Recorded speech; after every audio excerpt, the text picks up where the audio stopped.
आज Doubtnut app download करें। Doubtnut पर अपने सभी गणित, रसायन विज्ञान, भौतिक विज्ञान और जीव विज्ञान के डाउट्स का करो सफाया। बस प्रश्न की फोटो खींचो, एक ही प्रश्न को क्रॉप करो और तुरंत वीडियो सोल्यूशन पाओ। अभी डाउनलोड करें। नमस्कार दोस्तों, स्वागत करता हूं आप सभी का। आपका प्रश्न है, क्या होता है जब केवल रासायनिक समीकरण दीजिए कह रहा है यहाँ पर। ठीक है, तो यहाँ पर देख सकते हैं हमें यहाँ पर जो है 5 अभिक्रियाएं दी हुई हैं। ठीक है, तो ये पांचों अभिक्रियाएं जो है हमसे पूछ रहा है यहाँ पर। ठीक, तो सबसे पहली अभिक्रिया में जो है वो क्या कह रहा है कि एसीटोन पर जो है वह सोडियम हाइड्रोक्साइड और आयोडीन की क्रिया कराई जाती है तो क्या होता है। ठीक है, तो आइए हम अपने प्रश्न के उत्तर को समझते हैं और देख एक एक करके जो है सभी समीकरणों को जो है वे हल कर देखते हैं और उनकी जो है रासायनिक समीकरण की सहायता से उनको स्पष्ट करते हैं। ठीक है, तो जैसा कि पहली हमें यहाँ पर समीकरण जो है वो उसमें पूछ रहा है कि एसीटोन पर सोडियम हाइड्रोक्साइड और आयोडीन की क्रिया कराई जाती है। तो जब हम एसीटोन के साथ जो है वह सोडियम हाइड्रोक्साइड और आयोडीन को गर्म करते हैं तो ये जो है हमारा एसीटोन जो होता है ये हमारे पीले रंग का आयोडोफॉर्म बनाता है। ठीक है, और ये जो अभिक्रिया होती है हमारी हैलोफॉर्म अभिक्रिया कहलाती है। ठीक, तो अभिक्रिया की समीकरण को देखें यदि, तो जो एसीटोन होता है ये हमारा होता है CH3C double bond O CH3। ठीक है, ये हमारा क्या है, एसीटोन है। अब इस एसीटोन की अभिक्रिया जो है वह हम यहाँ पर आयोडीन और सोडियम हाइड्रोक्साइड से कराते हैं। तो आयोडीन ये हो गई, सोडियम हाइड्रोक्साइड यानी NaOH के साथ इसको हम गर्म करते हैं तो यहाँ पर जो है हमारा पीले रंग का जो है वह आयोडोफॉर्म बनता है।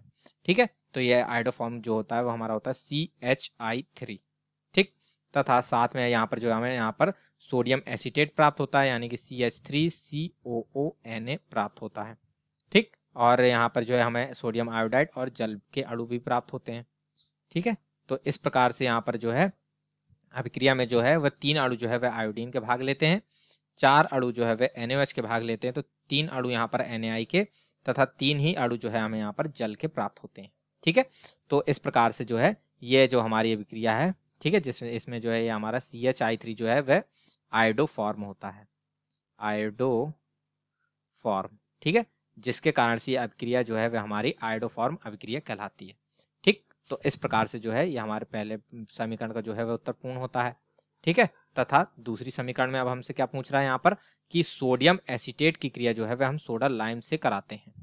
ठीक है, सोडियम एसीटेट की अभिक्रिया यानी कि CH3COONA जो होता है हमारा होता है सोडियम एसीटेट, इसकी अभिक्रिया हम जो है वह सोडा लाइम से करवा रहे हैं। ठीक है, तो ये हमारा सोडा लाइम क्या होता है, ये हमारा NaOH और CaO का मिश्रण होता है। ठीक है ना, तो CaO को हम इस प्रकार से लिखते हैं कि CaO की उपस्थिति में हमने इसकी जो है NaOH के साथ अभिक्रिया कराई तो ये हमारा जो है यहाँ से Na2CO3 बना करके निकल जाता है।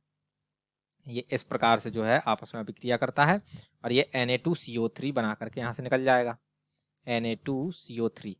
ठीक, अब हमारे यहाँ पर क्या बचा, CH3 और यहाँ पर H, तो ये दोनों जो है आपस में संयोग करके जो है वो CH4 का निर्माण करते हैं जो कि हमारा क्या है, मेथेन।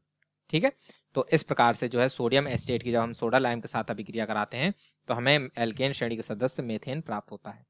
ठीक है ना, सोडियम एसीटेट है ये हमारा, एसीटेट है। ठीक है, तो इस प्रकार से जो है ये हमारी दूसरी अभिक्रिया भी जो है वह पूर्ण हो जाती है। ठीक है, जिसमें सोडियम एसीटेट को जब हम जो है वह सोडा लाइम के साथ गर्म करते हैं तो हमें क्या प्राप्त होता है, मेथेन। ठीक है, तथा तीसरी समीकरण में हमसे यहाँ पर क्या पूछ रहा है कि एसीटल्डिहाइड का Zn यानी जिंक अमलगम, ठीक है, और HCl की उपस्थिति में अपचयन कराया जाता है। ठीक, तो जब हम एसीटल्डिहाइड का जो है जिंक अमलगम और सांद्र HCl की उपस्थिति में अपचयन कराते हैं तो इसके फलस्वरूप जो है हमें यहाँ पर एल्केन श्रेणी का सदस्य प्राप्त होता है। ठीक, अभिक्रिया के समीकरण को यदि हम देखें और अपने उत्तर को स्पष्ट करें तो एसिटल्डिहाइड जो होता है ये होता है हमारा CH3CHO। ठीक है, ये हमारा क्या है, एसिटल्डिहाइड, एसिटल्डिहाइड है ये हमारा। ठीक है, इसको जो है हमने जो है यहाँ पर जिंक अमलगम यानी ZnHg की उपस्थिति में तथा सांद्र HCl के साथ जो है इसको हमने गर्म किया। ठीक है, तो इसके फलस्वरूप इसका अपचयन होगा, हमें यहाँ पर 4 हाइड्रोजन प्राप्त होते हैं। ठीक है ना, तो इसमें क्या होता है कि ये जो 2 हाइड्रोजन है, ठीक है, 2 हाइड्रोजन निकल करके जो है इस कार्बन परमाणु से जुड़ते हैं और यहाँ पर जो है हमारे CH3 का निर्माण करते हैं और 2 हाइड्रोजन जाकर के इस ऑक्सीजन परमाणु के साथ अभिक्रिया करके H2O का निर्माण कर लेते हैं। तो इस प्रकार से हमें यहाँ पर CH3 यानी कि ये एथेन प्राप्त हो जाते हैं जो कि एक एल्केन श्रेणी के सदस्य है तथा साथ में हमें यहाँ पर H2O प्राप्त होता है। ठीक है, और ये जो अभिक्रिया होती है ये हमारी जो है क्लीमेंसन अपचयन अभिक्रिया कहलाती है। ठीक है, तो इसी प्रकार से जो है ये हमारी तीसरी समीकरण भी जो है वह पूर्ण हो जाती है। तथा चौथी समीकरण अब हम देखें तो चौथी समीकरण में हमसे क्या कह रहा है कि एसिटिक अम्ल जो है वह फास्फोरस पेंटाक्लोराइड के साथ क्रिया करता है, ठीक है ना। तो जो फास्फोरस पेंटाक्लोराइड जो होता है वो होता है हमारा PCl5, ठीक है ना। तो एसिटिक अम्ल के साथ इसकी अभिक्रिया करानी, तो जो एसिटिक अम्ल होता है वो होता है हमारा CH3COOH, ठीक है। ये हमारा क्या है एसिटिक अम्ल होता है ये हमारा। तो इस एसिटिक अम्ल की अभिक्रिया जो है हम फास्फोरस पेंटाक्लोराइड यानी PCl5 से कराते हैं। तो इसके फलस्वरूप क्या होता है यहाँ पर कि यहाँ से जो है ये हमारा एक क्लोरीन परमाणु निकलता है और ये जा करके जो है वह C यानी कार्बन के साथ जुड़ जाता है और यहाँ से जो है ये OH समूह जो है वह अलग हो जाता है, ठीक है। तो OH समूह जो है जब अलग होता है तो ये एक हाइड्रोजन और एक ऑक्सीजन में टूट करके अलग होता है, ठीक।